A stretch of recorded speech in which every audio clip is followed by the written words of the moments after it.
nation, under God, indivisible, with liberty and justice for all.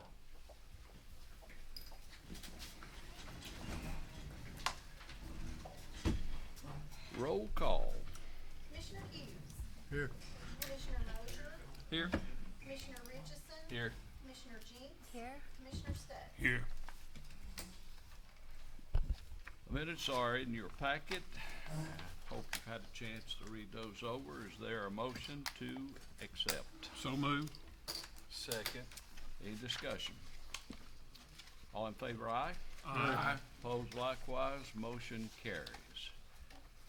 Our recorder now has a report of distribution. Sonia?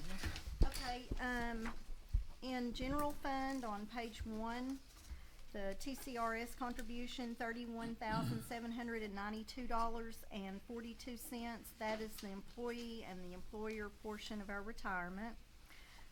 Down towards the bottom of the page, CHLIC, which is the health insurance, employee and employer portion, $63,052.69. Down at the bottom of the page, galls, we have paid $21,200 for a couple of ballistic shields, and that is paid for by the VCIF grant. On page 2, we paid Kel Belk $2,000, and that was the topography survey for the Duck Park, the Homecoming Bridge, I believe. Under that, Main Street Studio Architects, $15,000. That was for design services and construction documents for the LPRF grant. Down towards the bottom of the page, Sweetwater Utilities Board, $9,256. That's the monthly stormwater payment. On to page 4. East Tennessee Development District, $5,000. That's the project management fee for the LPRF grant.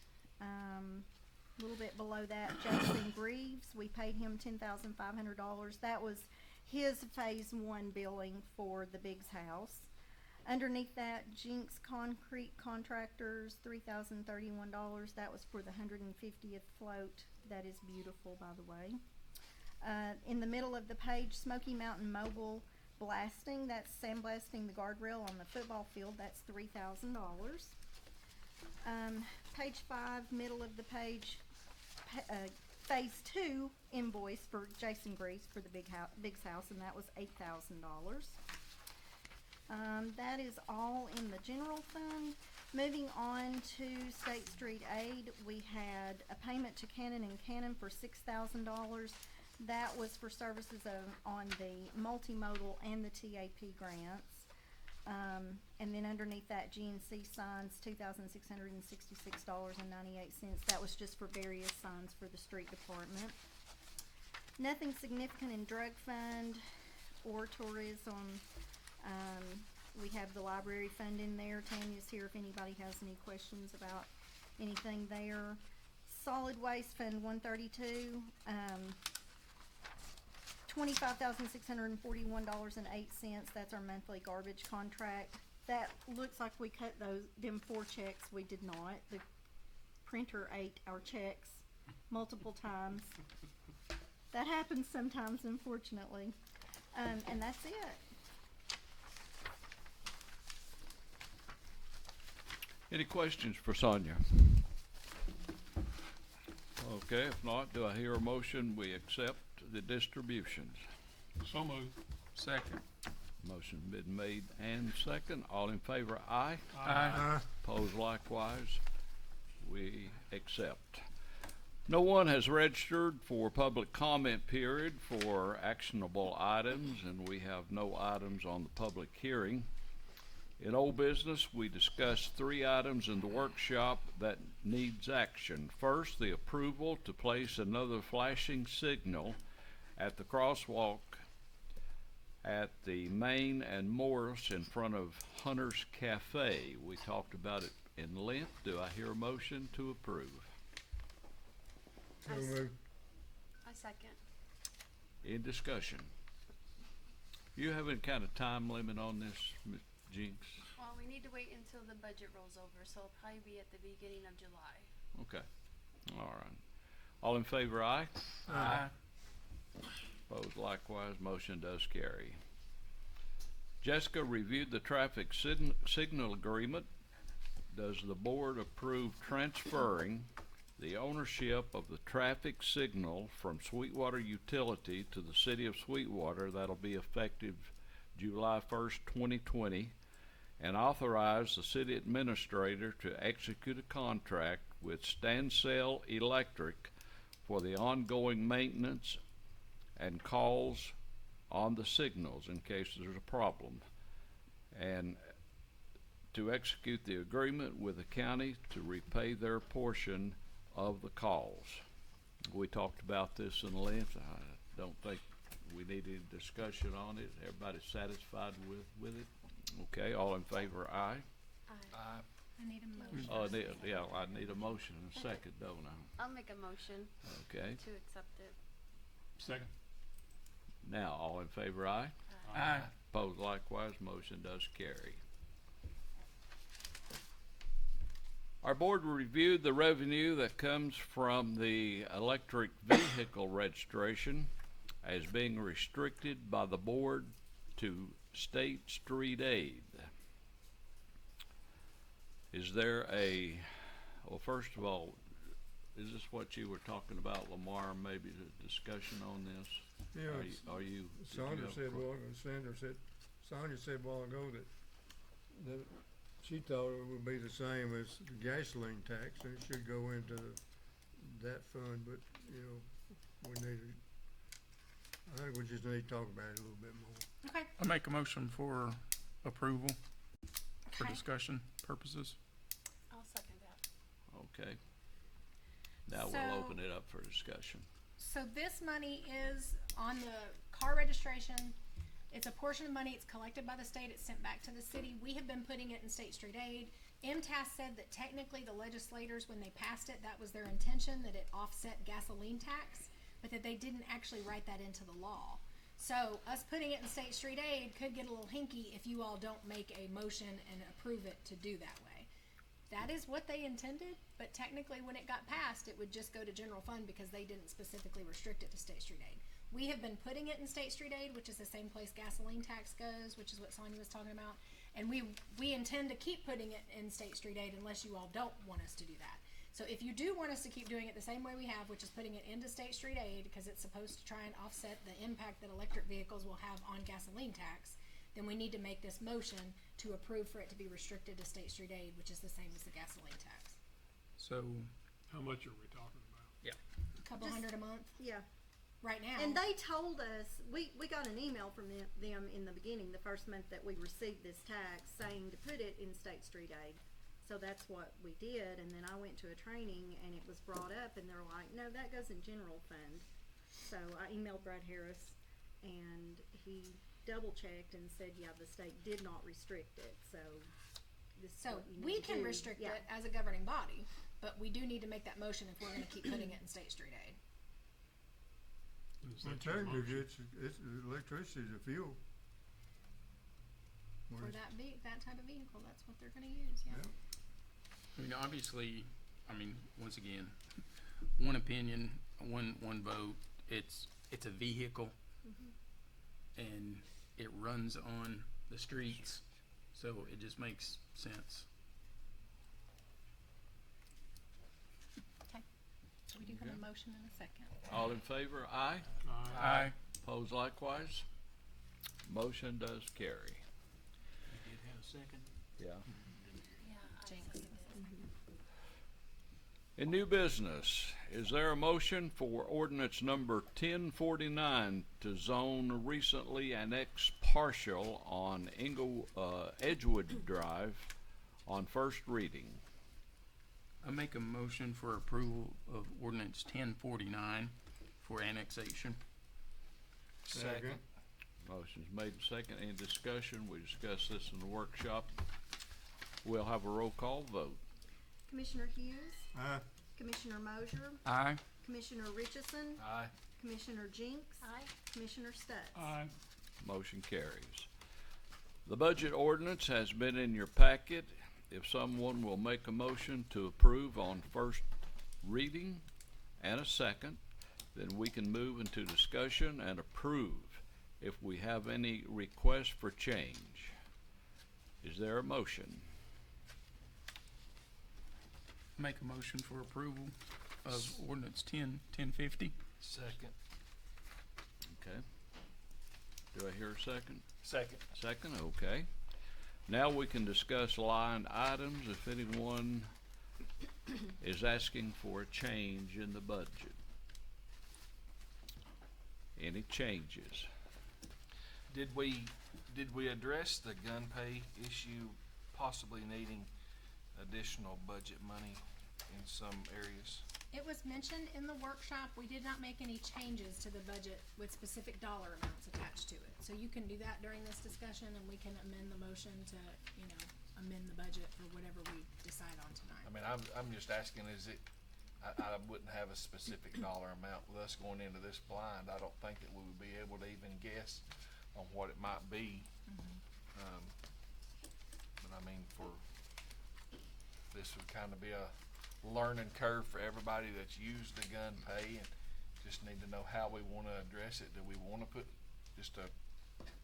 pull a number out of the air and put it in there, or look at the budget amendment at some point in time, or what's the easiest way to accomplish? I mean, either way is proper. We can do it by amendment as things come up, as long as it doesn't stifle the department heads too much and not being able to buy something, that they need. But I think typically those kind of purchases are $1,000 or $2,000. It's something that they've probably got enough money in the budget until they get closer to the end of the year. Well, that would be my thought as well. I just didn't know from a bookkeeping standpoint what would be the easiest way to address it, because it's going to come up. I do think that it should be an amount in each department that was used to being able to have employees buy those things that employees are no longer allowed to buy. So I think it would affect each department's budget. I don't think we can just do one line item for everything that used to be gun pay, because it really needs to be coded according to whatever it is. If it's, if it's an extra set of, I don't even know if this is possible, if this is an extra set of turnout gear for the fire department, you want to have that in the fire department, not just in a generic, department somewhere. So I do think it needs to be specific to each department. I mean, we could just take a ballpark. When I ran the report, it's around $18,000. Say that again. What did you just say? The last year, we charged about $18,000 that employees paid for that will now have to come out of the city budget.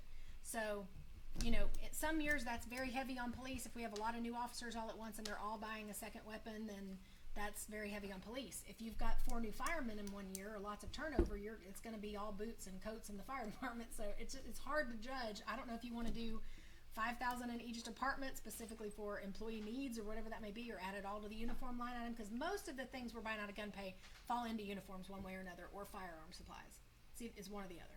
So I don't know if you want to add just a placeholder amount in each budget to try and kind of account for that, and then we can reevaluate. Obviously, you're getting a report each quarter, and that's usually when I give the department heads a report too. And if we start to see something get way out of whack and we think it's because of gun pay purchases, or the lack of having gun pay, then we can address it then. It may not be a bad idea to put kind of a placeholder amount in each department. That way we're not having to address it constantly with budget amendments.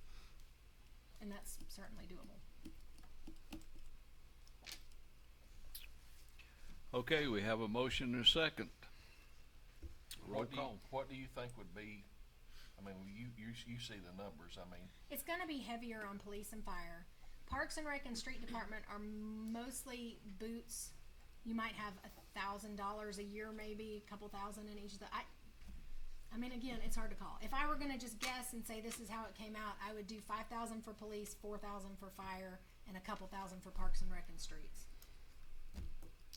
And put that as a placeholder in each department and see what that does. do we need to do that before we vote, or do we? You can amend the line item now before we pass it on first reading if you want to do that.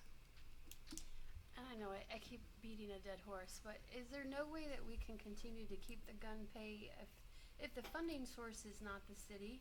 Say some of the grants that we get that are a little open-ended, if we put part of that grant money set aside for gun pay, so that you take away the fact that they're getting an interest-free on the city loan, is there a way that we could just change the funding source to tweak it just enough that we could keep this?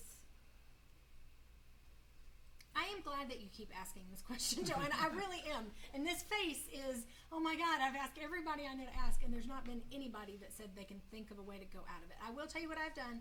I approached a local bank. I said, listen, this is what our employees normally do when they first get hired. Sometimes there's $2,000 worth of equipment that they need that the city might provide one of that people share, or the city provides one of and they need two to make it through a week of work, you know.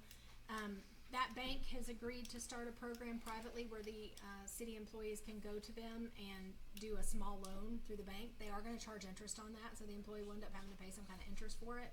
So I've tried to fill in that gap in some way, but I don't know how much interest there's going to be in that. I don't know if the employees will just say, forget it, I'll do without, I'll do more laundry, I'll buy my own pair of boots. Like, I don't know how much they're going to take them up on that. But at this point, I don't see any. I've checked our auditors, I've checked MTAS, we've asked the comptroller's office. There's not anybody that has said that this can be done. They have all said the city should just buy that stuff. That's what everyone's response has been. I can tell you, I put a number of hours on the boots and coats. Roughly $6,000 to buy everybody boots and coats. Then I won't need that money again for 2 or 3 years because those things should last. You know, if we have something tear up, then we'll have enough money cushioned already in uniforms to replace it. But I think the first year, I need to just get their stuff. And they're not allowed to use it anywhere but at work. Because that's the reason we have been making them pay for the boots and coats on gun pays, because they wear them elsewhere. They wear them off duty. But I think I'm more in the range of about $6 grand to buy everything for everybody the first year. And like I said, next 2 or 3 years we're not gonna need it. We won't need that much. So if I'm if I'm hearing correctly, the breakdown that you gave, shooting from the hip, is around $20,000 for all 4 departments. If I just look at the last couple of years, which we have had positions added and turnover quite a bit the last couple of years. So part of that is it's higher than normal because anytime you have a new employee, this is going to be a higher amount. Right this second, crossing our fingers, we don't have a ton of new staff that's going to have to be hired in the next fiscal year. So maybe we get out of here way less than that. But if we look at last 2 years of history, that's what we're looking at. If moving forward we can't do the gun pay as we've always done, but if the city buys it, then we've got to set aside a set amount, which is $20,000 in each department. Our assumption is, let's just say we set 6 and 10 aside. If that doesn't get used, it goes back into. It stays in general fund because Right. all of these line items would be amended in general fund. So they don't get to keep it and roll it year to year. It goes back into the general fund if it's unspent. Okay. Where does that additional 20,000 play into your budget as far as balance? You know, this year we're not passing a balanced budget. We are passing a budget where we are likely going to be borrowing money to do the community center project and part of the pool project. So these recreational projects that we're doing are probably going to be funded with debt. I don't know how much that is yet, and we probably won't know until after this budget is passed. So that will have to be done by amendment anyway. But right this second, I've put in there that we're funding about half of the pool project just out of fund balance. So, you know, if you add another $20,000 to that, there's not excess revenue in there that you're spending it out of fund balance. Now, that's because we haven't borrowed the money yet to do the pool project. If we include that in the community center bond that we issue, if we include those projects together, you're not going to be taking anything out of fund balance. So that's really going to depend on what we end up doing. Is there an extra $20,000 laying in this budget that we can use and be balanced magically? No. Do we have money to do that? Yes. How much do we have allocated to go into fund balance or put back? $310,000 is what this draft has, and that's spending $550 on the pool project cash this year. So it will end up being more than that. But I had to put a number in there. So if you ended up not spending that out of we'd actually be $200,000 to the good. Does that make sense? If you're talking about just operating expense for the year and operating expenditure for the year, we are bringing in about 200,000 more a year than what we're spending. If I'm not including all these big major capital projects. So, We talked about this pool renovation projects, and we were looking at pay period of 2 years on it out of the budget. Is that still what we were looking at? I don't know if we can, I mean, our big goal right this second is to only close the pool for one season. So if we can ram it through, even if it all comes out of one budget year, then that's what we'll do, because we don't want the pool to have to be closed 2 seasons. That's not what I'm talking about. I'm talking about money-wise. We were gonna do the money-wise over 2 years. Either way, you don't have enough, current year cash flow to completely pay for that pool project in 1 year. So y'all are either gonna have to decide, we're gonna spend some fund balance to do that pool project, or we're gonna borrow money for that pool project. Either one is fine, because it's a long-term project. This is not an operating expense. But that'll just have to be a decision we make when we get numbers on debt. But based on what you just said, you had 310 allocated. To pull out of fund balance, and that's spending $550, I think, in the pool project. So we're gonna spend 200,000 out of the current year revenue that we're getting, and we're taking about 300,000 out of fund balance. So if we add another 20,000 to that, we're banking on spending 330,000 out of fund balance.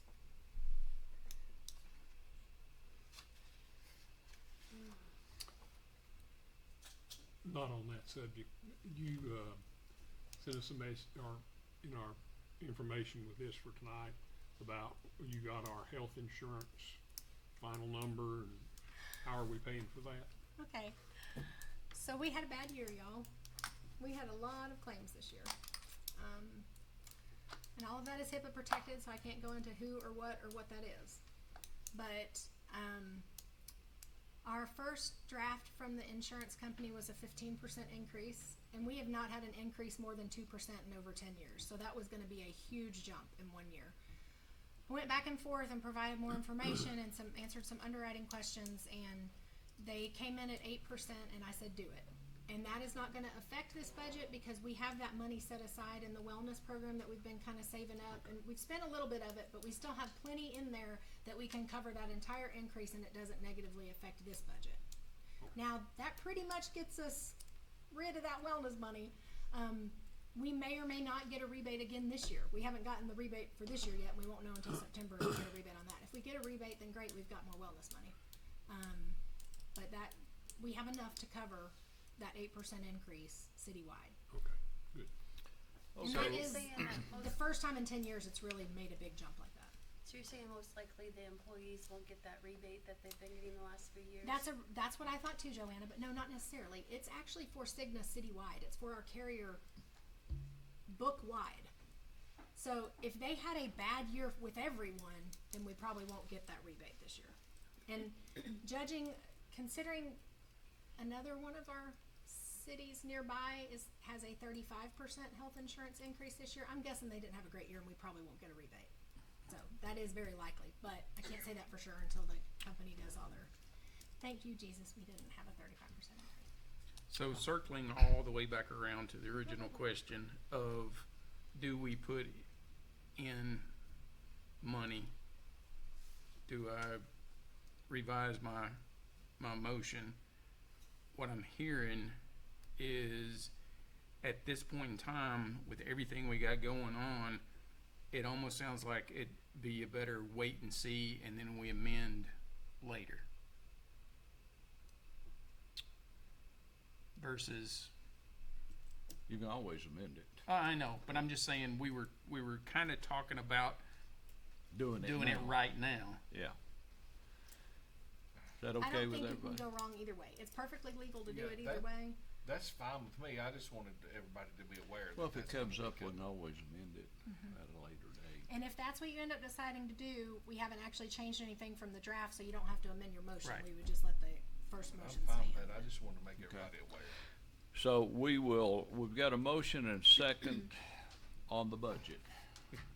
The discussion is still open, guys, but what I'm hearing is, I'm asking the question. Well, we have line items for equipment, Right. gear, whatever that we can use. Yeah. Like you say, we see where we are Yeah, later. I think so. That's fine.